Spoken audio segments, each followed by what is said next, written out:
Приветствую! Писк, свист блока питания. Вот на примере данного блока питания InWin PowerMan. При работе в компьютере он издает такой сильный звук, что заглушает этот звук. Заглушает и работу этого вентилятора, и вентилятора, который на процессоре находится. В общем, неприятный такой звук. Попробую я выяснить, что же в нем пищит, и покажу также, как это делается. Блок питания нужно вытащить из компьютера, положить на стол, выкрутить вот эти 4 винта, которые здесь имеются, и снять эту крышку. Выкрутили винты, снимаем эту крышку. Что нужно будет сделать? Берем такой карандаш или любой диэлектрик, но желательно деревянный. Нужно будет включить блок питания, запустить его под небольшой нагрузочкой.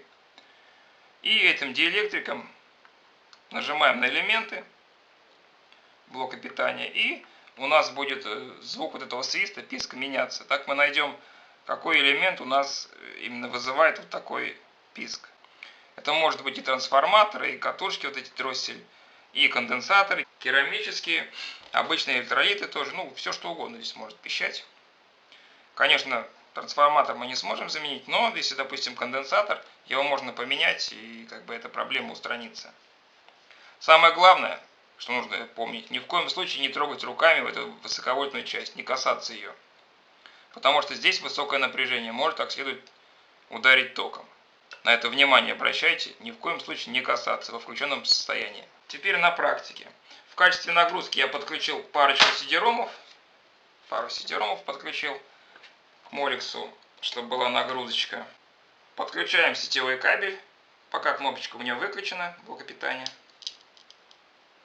Вот он, подключили. Теперь необходимо эту ATX-ную колодочку замыкаем здесь зеленый и черный провод. Это или скрепкой, или я в данном случае пинцетом замыкаю. Все. Это мы имитируем кнопку включения системного блока. И теперь кнопкой на блоке питания я включаю блок питания. Вот. Как видите, вот такой свист. Характерный появился свист. Именно что, я думаю, слышно. Где-то вот от него исходит. И начинаем это искать. Что у нас свистит. Нашел я причину. К сожалению, это в данном случае вот этот трансформатор.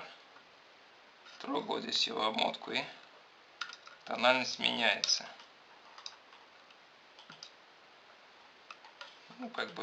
Такого нового нет, поменять я его не смогу. Но если у вас это из какого-то маленького элемента, то запросто можно поменять. Проверяйте, возможно, в вашем случае довольно просто будет все это поправить из-за конденсатора. На этом все. Спасибо за просмотр. Удачи. Пока-пока.